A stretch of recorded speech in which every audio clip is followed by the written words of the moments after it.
Good morning students. हम लोगों ने कल के वीडियो में पढ़े हैं 12 आर्ट्स का भूगोल सब्जेक्ट, जिसमें पहला चैप्टर जनसंख्या के बारे में पढ़े थे। जनसंख्या घनत्व, वितरण एवं संगठन के बारे में पढ़ चुके हैं और उससे संबंधित जो VVI objective one liner question है जो आपके एग्ज़ाम के लिए बहुत ही इम्पोर्टेंट है, वो लेकर आज आए हैं। और ये खुद से बनाया हुआ चुनकर एक स्पेशली आप लोग के लिए एग्ज़ाम से संबंधित सारे क्वेश्चंस हैं।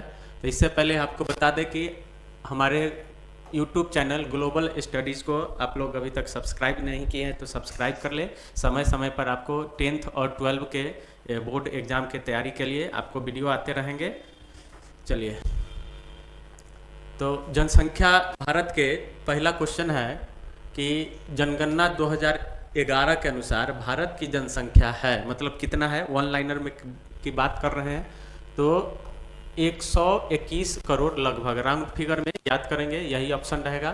जनगणना 2011 के अनुसार भारत की जनसंख्या है लगभग 121 करोड़। दूसरा क्वेश्चन देखते हैं, पुरुष जनसंख्या है, यानी भारत में कुल जनसंख्या में जो पुरुष की जनसंख्या है वह लगभग 62 करोड़ 37 लाख है। वहीं महिला की जनसंख्या देखें तो 58 करोड़ 64 लाख है। ये सब राउंड फिगर में है, ये लगभग में है और ये एग्जैक्ट फिगर में है, आप लोग इसको देख लीजिएगा। ऐसे क्वेश्चन जब पूछा जाएगा एग्जाम में तो वो राउंड फिगर में ही ज़्यादातर पूछा जाता है, लगभग में।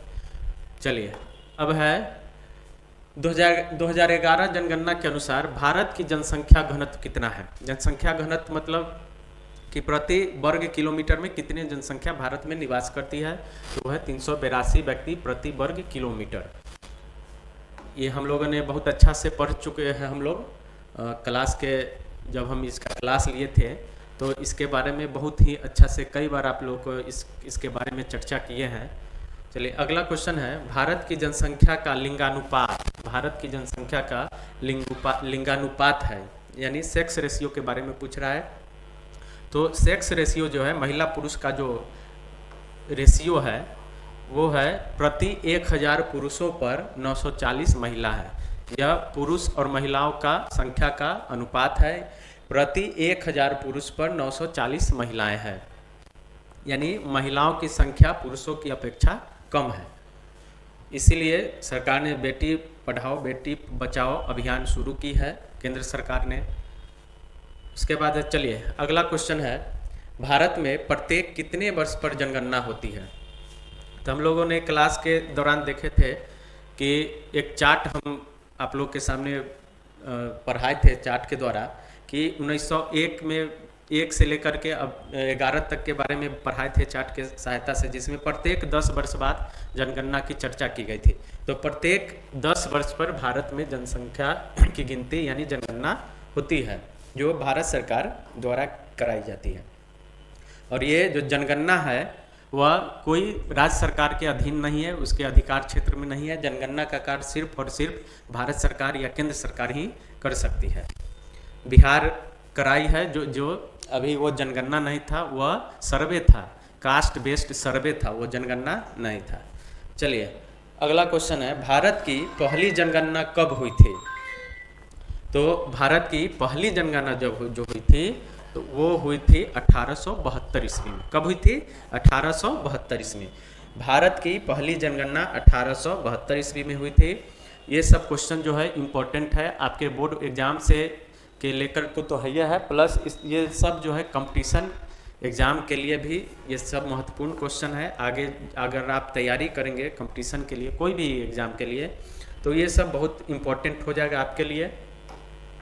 तो भारत में पहली जनसंख्या की गिनती यानी जनगणना कब हुई थी? तो 1872 ईस्वी में।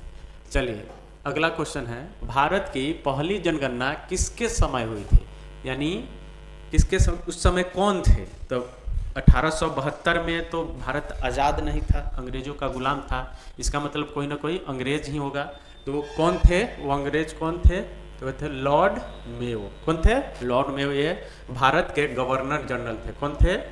गवर्नर जनरल, भारत के गवर्नर जनरल। सबसे पहले जनगणना जो है लॉर्ड मेयो के समय में 1872 ईस्वी में भारत में की गई थी। क्यों की गई थी? इसका उद्देश्य क्या था? उद्देश्य क्या था इसका? जनगणना का उद्देश्य क्या था? सामाजिक और आर्थिक जानकारी प्राप्त करना। सामाजिक और आर्थिक जानकारी प्राप्त करना मतलब समाज में कितने लोग हैं, कैसे हैं, उनकी आर्थिक स्थिति क्या है, सामाजिक स्थिति क्या है, इन सब बारे में जानकारी इकट्ठा करने के लिए, उनका शैक्षणिक स्थिति क्या है, तो ये सब जानकारी प्राप्त करने के लिए लॉर्ड मेयो ने 1872 ईस्वी में भारत में प्रथम जनगणना कराई थी। अब देखिए लॉर्ड मेयो कौन थे, तो अभी बताए हैं। तो भारत के गवर्नर जनरल कौन थे? भारत के गवर्नर जनरल थे जो एक अंग्रेज थे। चलिए अगला है, भारत की पहली संपूर्ण एवं नियमित जनगणना।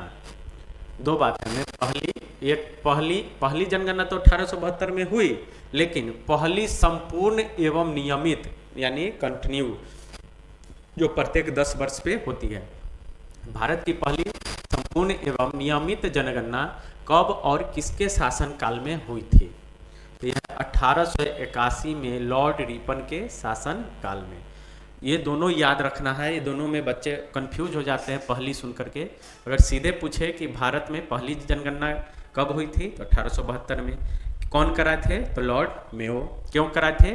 तो सामाजिक और आर्थिक जानकारी प्राप्त करने के लिए। उसके बाद लॉर्ड रिपन के काल में 1881 ईस्वी से नियमित और संपूर्ण जनगणना जो है कराई गई लॉर्ड रिपन के शासनकाल में 1881 में। ये सारे क्वेश्चन बहुत ही इंपॉर्टेंट है, इसको हमेशा याद रखना है कि भारत की पहली संपूर्ण और नियमित जनगणना 1881 ईस्वी में लॉर्ड रिपन के शासनकाल में शुरू की गई थी। चलिए अब अगला क्वेश्चन है, स्वतंत्र भारत की पहली जनगणना कब हुई थी? ये तो जब देश हमारा गुलाम था अंग्रेजों के, उस समय की बात है।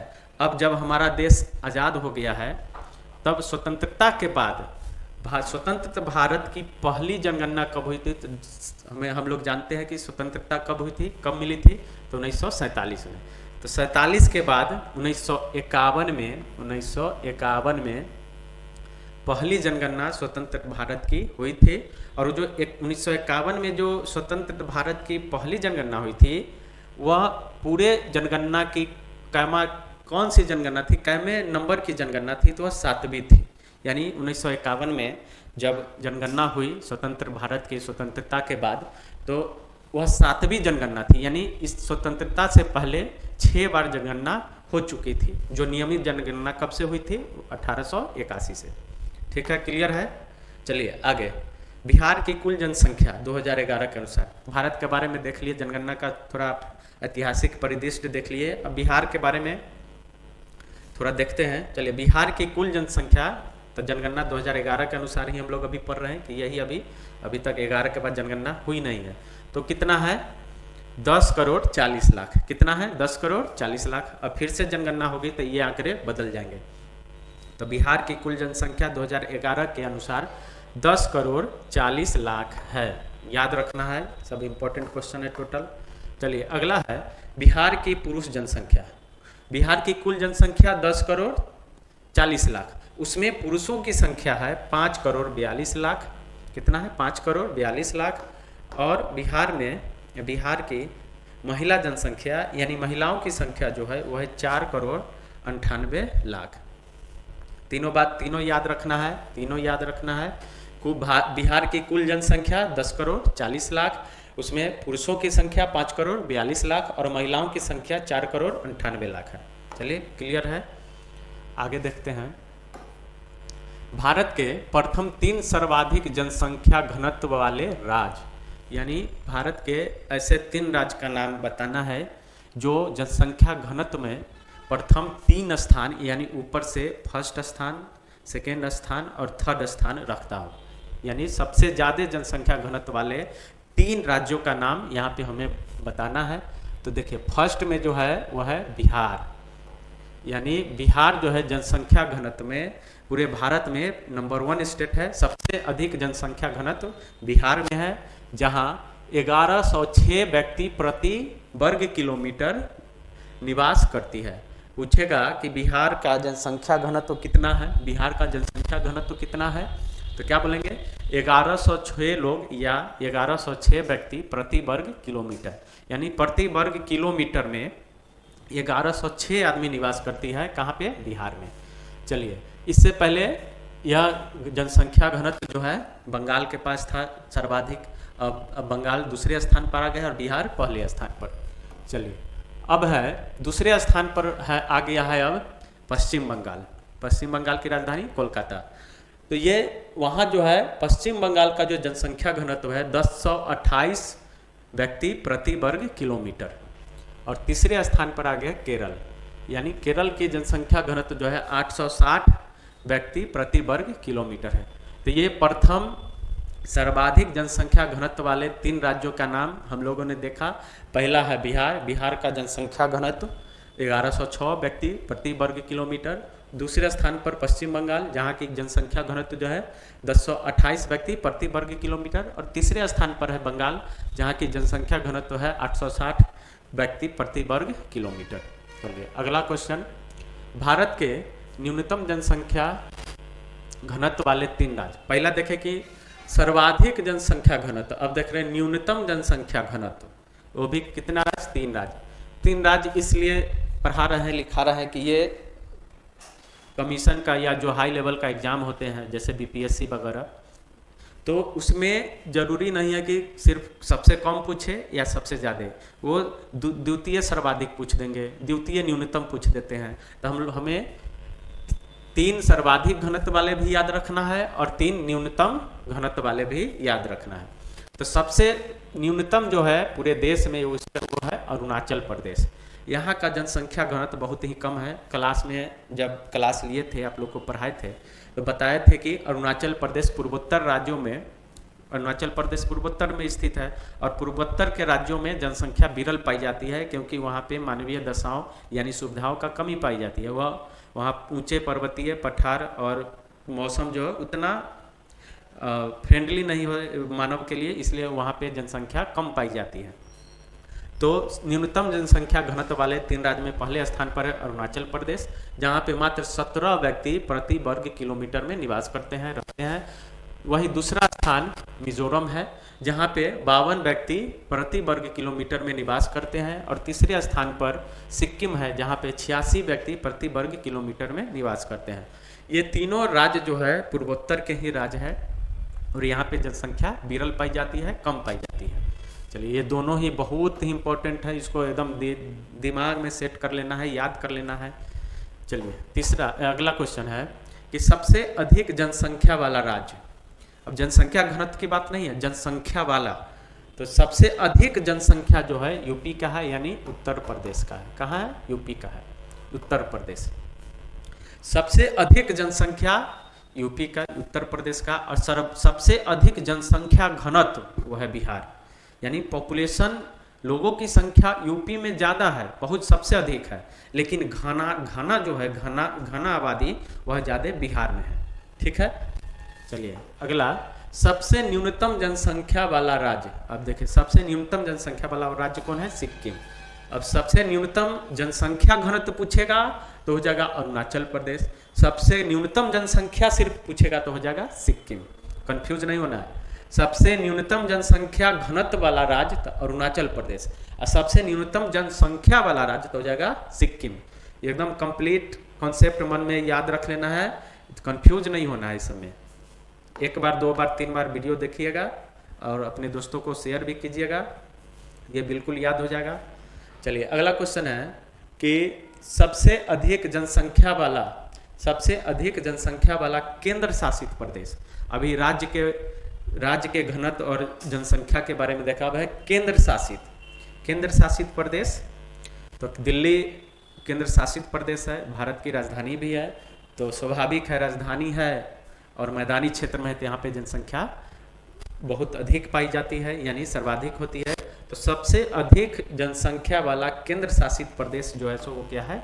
दिल्ली है, यानी भारत की राजधानी है, वह केंद्र शासित प्रदेश है, याद रखना है। चलिए, अगला क्वेश्चन है, सबसे कम जनसंख्या वाला केंद्र शासित प्रदेश। सबसे कम या न्यूनतम जनसंख्या वाला केंद्र शासित प्रदेश वह है लक्षद्वीप। क्या है?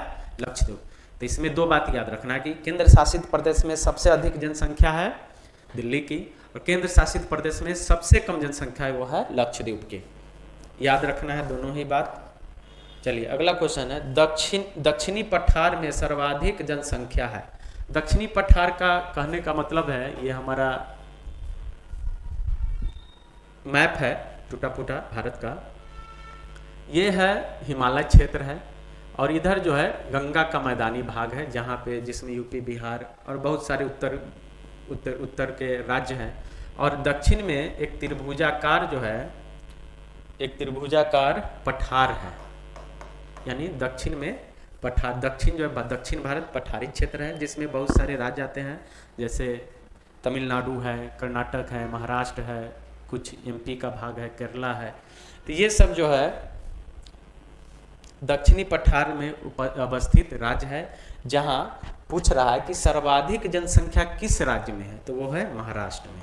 कहाँ? महाराष्ट्र में, यानी पठारी क्षेत्रों में, यानी दक्षिण के पठार में जो भी राज्य अवस्थित है, उन राज्यों में सर्वाधिक जनसंख्या किस राज्य की है, तो महाराष्ट्र की है। महाराष्ट्र की राजधानी हमें पता है कहाँ है, मुंबई है।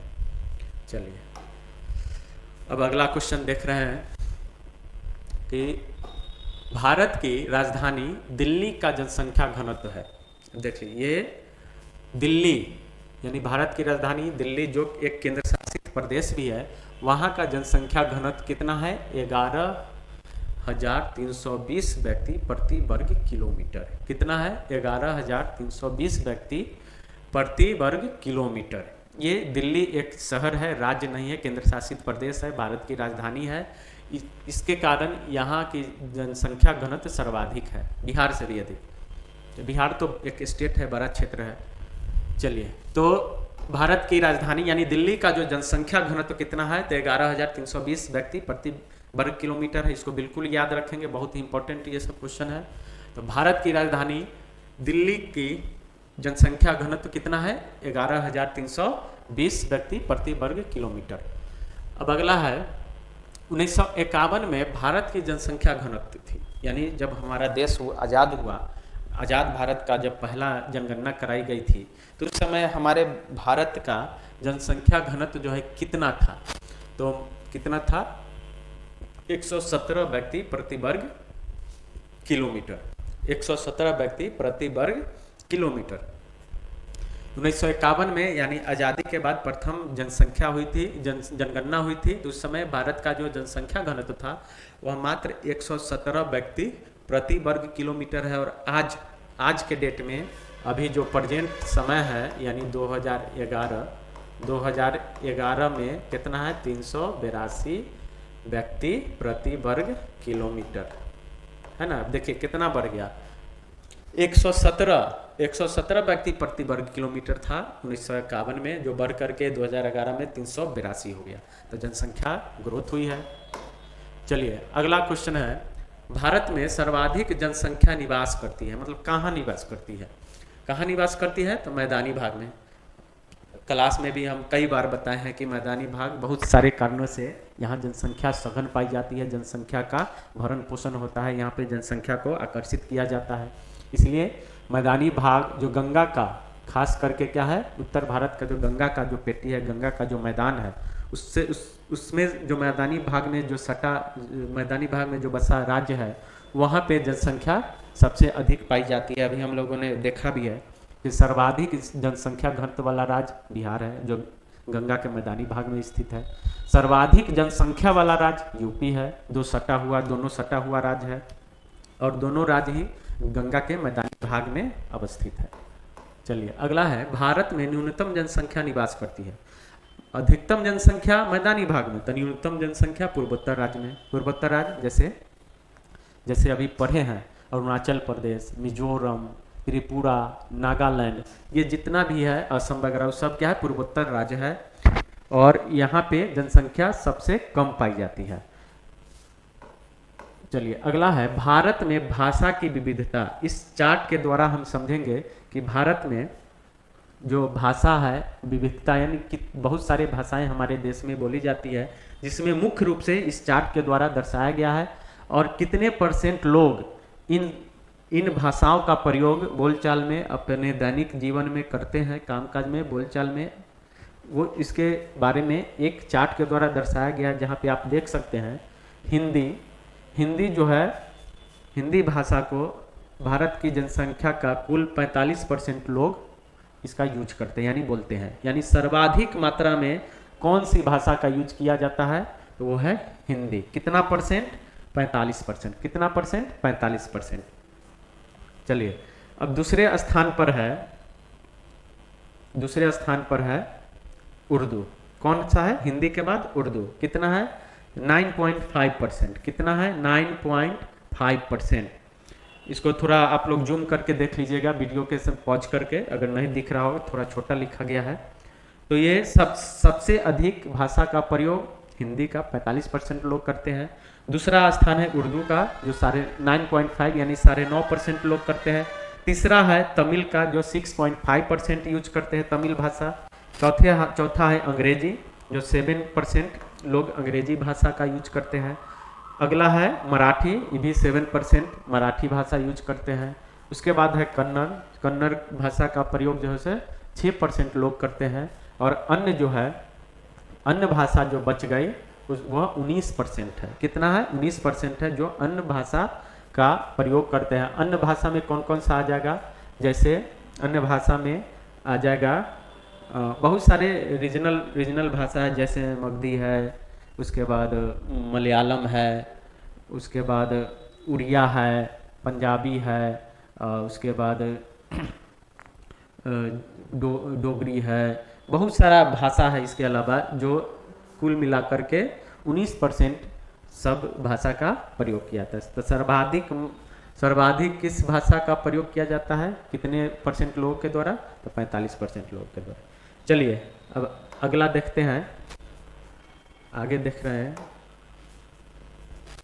2011 के जनगणना के अनुसार भारत की जनसंख्या में सभी धर्मों का जनसंख्या प्रतिशत, यानी 2011 में जब सेंसस हुई थी, भारत की जनसंख्या जनगणना हुई थी, तो उस समय जो भारत में जितने भी धर्म निवास करती है उस सब का संख्या निकला था, उनका परसेंट निकाला गया था। तो देखते हैं हिंदू का जनसंख्या जो 2011 के जनगणना में थी वह कितना प्रतिशत था? तो 79.8%। कितना? 79.8% हिंदुओं की जनसंख्या थी 2011 के जनगणना के अनुसार। दूसरे स्थान पर मुस्लिम धर्म के लोग हैं जिनका प्रतिशत 14.2% है। यानी मुस्लिमों की जनसंख्या 2011 जनगणना के अनुसार कितना थी? तो 14.2%। तीसरे स्थान पर ईसाई धर्म के लोग थे, इनका जनसंख्या जो है भारत में 2.3% थी। अगला सिख धर्म के लोगों की है, जो सिख धर्म के लोग 2011 के जनगणना के अनुसार 1.7% लोग थे। बौद्ध धर्म की बात करें तो बौद्ध धर्म 0.7 यानी 0.7% लोग, और जैन की बात करें तो 0.4%। और अन्य धर्मों की बात करें तो 0.9% लोग। इस अन्य में कौन कौन? पारसी और यहूदी आते हैं। इसके अलावा और रीजनल स्तर पर अन्य धर्म आते हैं। अन्य धर्म में मुख्य रूप से पारसी और यहूदी है, जिनका जनसंख्या प्रतिशत 2011 के जनगणना के अनुसार 0.9% है। तो इस हिसाब से हम लोगों ने सभी धर्मों का प्रतिशत, जनसंख्या प्रतिशत देखा है इस चार्ट की सहायता से। तो ये जो इम्पोर्टेंट आज का वन लाइनर MCQ ऑब्जेक्टिव के लिए आज हम लोगों ने देखा है, इसके बाद एक सीरीज एक और आएगा वस्तुनिष्ठ परीक्षा यानी ऑब्जेक्टिव के लिए इसी चैप्टर से, और वो भी बहुत ही अच्छा होगा। इसको आप लोग बहुत अच्छा से 2 बार 3 बार वीडियो देखिए। ये बहुत ही कंपटीशन के, जो भी कंपटीशन भविष्य में आएगा उसमें बहुत काम आएगा। अपने दोस्तों के साथ शेयर कीजिए, लाइक कीजिए और सब्सक्राइब कीजिए हमारा चैनल।